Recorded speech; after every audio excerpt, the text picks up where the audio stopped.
अनजागा ख्रीष्टप्रियफोर नोंथांमोना गावनि गोसोआव माब्लाबा बेबायदि सोंलु खालामफेरदों ने? बे सोंलुआनो जाहैबाय सैताना जोंखौ बहा एटेक खालामसिनो होननानै माब्लाबा सोंलु खालामफेरदों ने? जुदि सोंलु खालामाखैब्ला नोंथाङा दिनै सोंलु खालाम आरो नोंथांनि बे सोंलुनि फिननायखौ दिनै बे भिडिअआव जोङो मोनगोन। बे सोंलुनि फिननायानो जाहैगोन जे सैताना जोंनि साननाय हनायाव गोबां एटेक खालामो। जोंनि साननायाव गाज्रि सिन्ताफोरखौ लानानै फैयो।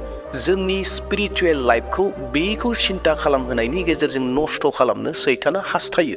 गाज्रि सिन्ताखौ लानानै फैयो। अनजाग्रा प्रियफोर, बेखिनियावनो मोनसे बाथ्राखौ नोंथांमोननो रोखा खालामनानै होनो हास्थायदों। बे जाहैबाय गाज्रि सिन्ता होननाय लोगो लोगोनो गोबां गाज्रि सिन्ताखौ आङो मोनसे जायगायावनो जेनेरेलहै बाथ्राखौ बुंनो नागिरदों। बबेबा मोनसे गाज्रि सोदोबनि एबा बबेबा मोनसेखौल' टपिकखौ बाहायनानै बाथ्राखौ बुंनो नागिराखै। बे गाज्रि सिन्ताया जानो हागौ जिनाहारि खालामनायनि, बे गाज्रि सिन्ताया जानो हागौ गावखौ सिथारना लानायनि, बे गाज्रि सिन्ताया जानो हागौ गुबुनखौ सिथारनायनि, बे गाज्रि सिन्ताया जानो हागौ सिखाव खालामनायनि। गोबां रोखोमनि गाज्रिफोर दङ। दा बेयावहाय आङो मुंखौ खारिबाय थानो हाजोबनाय नङा। केबल आङो बेखौनो सोदोब बाहायगोन जे गाज्रि सिन्ताफोरखौ सैताना लानानै फैयो आरो बे गाज्रि सिन्तानि गेजेरजों जोङो इसोरनिफ्राय गोजान जायो। जेब्ला जोंनियाव बे फैयो, बे गाज्रि सिन्ताया फैयो, जोङो इसोरनिफ्राय गोजान जायो। जोंनि आत्मिक जिउआ लोरबां जालाङो आरो सैताना बेखौनो हास्थायो जों जेन इसोरजों जोंहा मोजां सोमोन्दो दङ, बे मोजां सोमोन्दोआ बायथों आरो जोंनि आत्मिक जिउआ लोरबां जाथों, बेखौनो सैताना हास्थायो। आरो बेयावखायनो सैताना जोंखौ गाज्रि सिन्ता खालामहोनानै जोंखौ लोरबां खालामनो हास्थायो। दे अब्ला प्रियफोर, जोङो दिनै बे बिसयखौनो नायगोन आरो जोङो माबायदि बे बिसयनिफ्राय बारग'नो हागोन, गाज्रि सिन्ता खालामनायनिफ्राय जोङो गावखौ बोरै हमथानो हागोन, बेफोर गासैखौबो बे भिडिअनि गेजेरजों नायगोन। दा बेयावहाय भिडिअखौ जोबजासिम नायगोन जेन नोंथाङा गासै बाथ्राखौ बुजिजोबहैनो हायो। आरो लोगोसेयैनो दिनै जुदि सोरबा आंनि चेनेलाव गोदान फैदोंब्ला साबस्क्राइब खालामना लागोन जेन फैबाय थानाय समाव नोंथाङा आंनि भिडिअखौ मोनबाय थानो हायो आरो इसोरनि बोसोनफोरखौ खोनासंबाय थानो हायो, सोलोंबाय थानो हायो। आरो लोगोसे नोंथाङा मोनसे लाइक होनानै होदो। नोंथांनि लाइक होनाया आंखौ गोबां थुलुंगा होयो गोदान भिडिअ लाबोनो थाखाय। आरो लोगोसे नोंथाङा हास्थायोब्ला बे भिडिअखौ मोजां मोनदोंब्ला गुबुनाबो मोनथिथों, गुबुनाबो रोंथों होननानै शेयार खालामनानै होगोन। दे अब्ला समखौ आद्रि खालामाब्लानो जोङो सेथि बाथ्राखौ नायदोनि जोङो मा खालामनांगौ। बेनो जाबाय गोसोनि गोथारथिनि थाखाय ध्यान खालामनांगौ। मन की शुद्धता के लिए ध्यान केंद्रित करना, फोकस ऑन प्यूरिटीज ऑफ थॉट्स। इसोरनि गोथार बोसोननि फिलिपियारि 4:8 सिरिया जोंखौ बेखौ फोरोङो जे जोङो जोंनि गोसोनि जिथु सिन्ता, बे सिन्ताखौ गोथार सिन्ताखौ जों खालामनांगौ होननानै जोंखौ फोरोङो। बे बिषयाव इसोरनि बोसोन फिलिपियारि 4:8 सिरिया बुङो, जोबनायाव आंनि बाथ्राया बेनो, नंगौखौ मान होजाथाव, न्याय, गोगो, अनजाथाव आरो गाहाम सानजाथाव बेफोरबादि मोजां आरो बाख्नाय जाथावथावफोरजों नोंसोरनि गोसोखौ सुफुंदो। अनजाग्रा प्रियफोर, जोंनि गोसोनि साननाया माबायदि जानांगौनो? बे जाहैबाय नंगौखौ साननांगौ, मान होजाथावनि जानांगौ, न्यायै जानांगौ, गोगो जानांगौ, अनजाथाव आरो गाहाम सानजाथाव बेफोरबादिजोंसो जोंनि गोसोनि सिन्ता, गोसोनि साननायफोरखौ जोङो सुफुंनानै लानांगौ होननानै इसोरनि बोसोना जोंखौ फोरोंदों। नाथाय अनजाग्रा प्रियफोर, सैताना जोंनियाव जिनाहारिनि गोसो लाबोनो हागौ, जिनाहारि खालामनो, सिन्ता खालामनो गोसो लाबोनो हागौ, जोंनियाव सिखाव खालामनायनि गोसोखौ लाबोनो हागौ, बायदि रोखोमनि गाज्रिफोरखौ लाबोनो सैताना हास्थायगोन।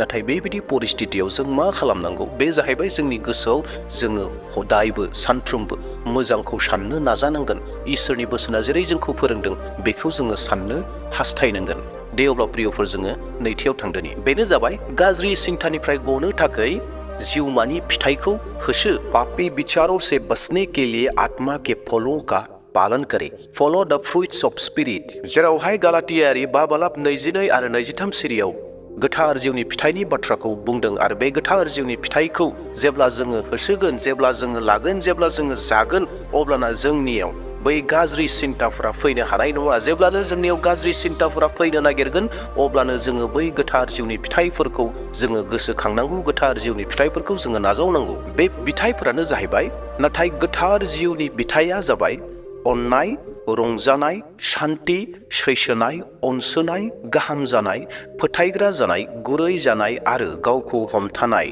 बेफोरनि जेंना आयेन गैया। गोथार जिउनि फिथाइनि बिथोराव आत्मा स्वयं, सेल्फ कन्ट्रल, गावखौ हमथानाय गुना देरसिन गुन, जेराव जोंखौ, आंखौ, नोंथांखौ, जों बयखौबो गाज्रि साननायनिफ्राय गाज्रि सिन्थानिफ्राय हमथागोन। जुदि माबा मोनसे जाहोनाव आङो सानफ्लाङोबा, नोंथाङा सानफ्लांदोंब्ला, सोरबा सानफ्लांदोंब्ला सिखाव खालामनो होननानै, गावखौ सिथारनानै लानो होननानै, सोरखौबा सिथारनो होननानै सानदोंब्ला, जेब्ला जोङो गोथार जिउनि फिथाइखौ गोसोआव फैगोन, सेल्फ कन्ट्रल, गावखौ हमथानाय, आत्मसंयम, जेब्ला बेखौ गोसोआव फैगोन, जोङो हमथानो हागोन आरो सैताना लाबोना होनाय जिथु गाज्रि सिन्था, सैतानखौ जोङो फेजेननो हागोन।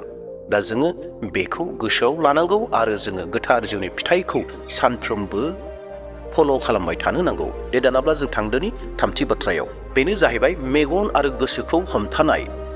अपनी आंखों और विचारों पर नियंत्रण रखना, control over eyes and thoughts.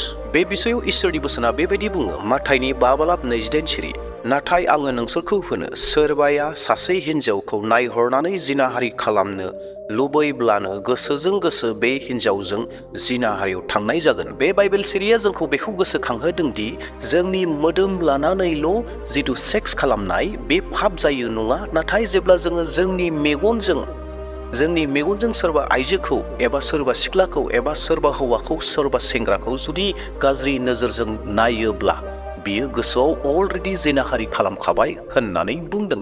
दा बेयावहाय जोङो जोंनि मेगनखौ जों कन्ट्रल खालामनांगोन, जोंनि गोसोखौ कन्ट्रल खालामनांगोन, जों जेन पापआव थाङा। मानोना नायनायनि गेजेरजोंनो जोंनि गोसोआ गाज्रि जायो। दे अब्ला प्रियफोर, जोंनि नायनायनि गेजेरजों जों जेन गाज्रि सिन्ताखौ लानानै फैया आरो जों जेन गावखौ लागारबो पापनिफ्राय हमथानानै थानो हायो, बेयावहाय जोङो गावनि मेगन आरो गोसोखौ जों कन्ट्रल खालामनि। दे दानाब्ला जों थांदोनि ब्रैथि बाथ्रायाव। बेनो जाहैबाय गोसोनि सोदांनाय। मन के नवीनीकरण द्वारा जीवन में परिवर्तन, रिन्यूअल ऑफ द माइंड। बे बिषयाव इसोरनि बोसोना रमारि 12:2 ओरैहाय बुंदों, संसारजों दागोरोबफा, नोंसोरो गोसोखौ थालायै सोलायनानै गोदान गोसो खालामनो इसोरनो हगारनानै हो। इसोरनि गोसोआ मा, मोजाङा माखौ बुङो, इसोरा माजों खुसि जायो आरो गोग्गोआ मा, बेफोरखौ नोंसोरो मिथिनो हागोन। अनजाग्रा प्रियफोर, बे बाइबेल सिरिनि बायदियै जोंखौ बेखौ गोसोखांहोदों दि जोङो कमप्लिटलि गावखौ इसोरनियाव गथायनांगौ आरो गोदान गोसोखौ लानो नांगौ। जेब्ला जोङो गावखौ इसोरनियाव कमप्लिट गथायो, अब्लाना इसोरा जोंनो मोनसे गोदान गोसोखौ होयो, जेरावहाय जोङो गोदान जागोन, जोंनि साननाय हनायफ्रा मोजां जागोन, गाज्रि सिन्ता भाबनाफ्रा थांगोन, गाज्रि साननायफोरा थांजोबगोन, सैतान थांनायफोरा गोजान जागोन।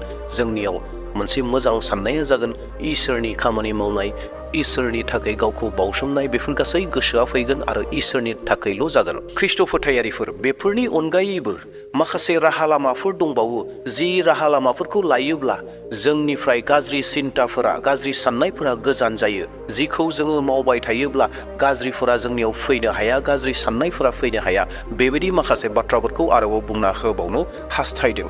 बे जाहैबाय आर'ज खालामनाय। येस अनजाग्रा प्रियफोर, सासे फोथायारि जानानै जेब्ला जोङो आर'ज खालामगोन, जोङो जेब्ला आर'ज खालामो, इसोरजों सावरायो, अब्लाना इसोरा जोंनो मोनसे गोदान बोलोखौ होयो, मोनसे गोहोखौ होयो, जेरावहाय जोंनियाव गाज्रि सिन्ताफोरा फैनो हाया। जों जिहेतु इसोरजों लोगोसे मोजां सोमोन्दो दङ, जेब्ला इसोरजों मोजां सोमोन्दो थायो, जोंनियाव गाज्रि सिन्ता बिचारफोरा फैनो हाया। बेयावहाय जोङो अरायबो आर'जआव नांथाबनानै थानो नांगौ। जेब्ला जोङो आर'जआव नांथाबनानै थायो, इसोरा जोंनो गोदान गोदान सिन्ता, बोलो, मोजां साननाय हनायफोरखौ जोंनो होयो। आरो नैथि बाथ्राया जाहैबाय इसोरनि बोसोनखौ देहेन खालामनाय।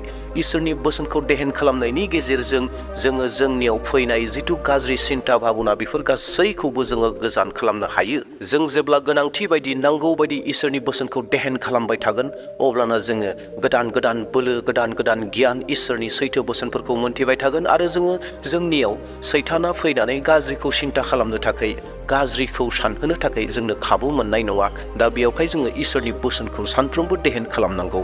आरो बेनि उनाव थामथि बाथ्राया जाहैबाय, जोङो सानै हयै जोंनि लोगोफोरखौ सेलेक्ट खालामनानै जोङो थानो नांगौ। मानोना गोबां समाव जोंनि लोगोफोराबो जोंखौ गाज्रि सिन्ता खालामनो थाखाय खाबु होयो आरो लोगोनि गेजेरजों सैताना जोंनियाव बाहागो लाफैयो। दा बेयावहाय जों जाय मानसिफोरजों लोगो जागोन, बै लोगोफोरा जुदि जौ लोंग्राब्ला हयथ' आंबो जौ लोंनो हागौ, बे जिनाहारि खालामग्राब्ला आंबो जिनाहारि खालामनो हागौ, बे सिखाव खावग्राब्ला हयथ' आंबो सिखाव खालामनो हागौ। दा बेयावहाय जोंनि जिथु लोगो जानांगौ, बे लोगोफोराबो मोजां जानांगौ। दा बेयावहाय मोजां लोगोफोरजों जोङो मोजाङै लोगो जानो नांगोन। That means बेखौ गुसुं रावाव बुङोब्ला जोङो ओरै बुंनो हायो आत्मिक जिउनि लोगो स्पिरिचुवेल फ्रेन्डशिप नांगौ। स्पिरिचुवेल फ्रेन्डशिपजोंसो लोगो जानांगौ। जोङो बेखौ गोसोआव लानांगौ। अनजाग्रा प्रियफोर, बेफोरबायदि खामानि मावनायनि गेजेरजों, बेफोरबायदिखौ प्रेक्टिस खालामनायनि गेजेरजों जोङो जोंनि गोसोआव फैनाय जिथु गाज्रिफोर दङ, बे गाज्रिफोरखौ जोङो गोजान खालामनो हायो। दा बेयावहाय प्रियफोर, जि बाथ्राफोरखौ जोङो सोलोंबोबाय, जि बाथ्राफोरखौ जों खोनासंबोबाय, बेफोर गासै बाथ्राफोरखौ जिउआव लानानै जेब्ला जोङो बाहायगोन, अब्लाना जोंनिफ्राय अट'मेटिकेलि जिथु गाज्रि सिन्ताफोर फैयो, बेफोर गासै गाज्रि सिन्ताफोरखौ जोङो गोजान खालामनो हागोन आरो जोंनि गोसोआव मोनसे शुद्धता, गोथारथिखौ जोङो दोनबाय थानो हागोन। अनजाग्रा प्रियफोर, एज ए मानसि जानानै जोंनियाव आनजादा फैखायो, जोंनियाव गाज्रि सिन्ताफोरा फैनो हागौ, गोबां रोखोमनि गाज्रि सिन्ताफोरा सफैगोन। बेबायदि गाज्रि सिन्ता परिस्थिति जिथु फैयो, बे परिस्थितियाव जों मा खालामनांगौ बेफोरखौ जोङो नायबाय। जोङो आर'ज खालामनांगौ प्रियफोर, जोङो बाइबेल ध्यान खालामनांगौ, बाइबेल फरायनांगौ आरो मोजां लोगोजों जोङो लोगो लाज्लायनांगौ। अब्लाना जोङो आरोबाव गावखौ शुद्ध गोथारथिखौ लाखिनो हायो। आरो बिनि आवगायाव आङो जि बाथ्राफोरखौ बुंबोबाय, जों बेफोरखौ ध्यान खालामबाय थायोब्ला जोंनिफ्राय गासै गाज्रिफोरा गोजान जागोन, जोंनि गाज्रि सिन्ता भाबनाफोरा गोजान जागोन आरो सैताना गाबनो गोनां जागोन।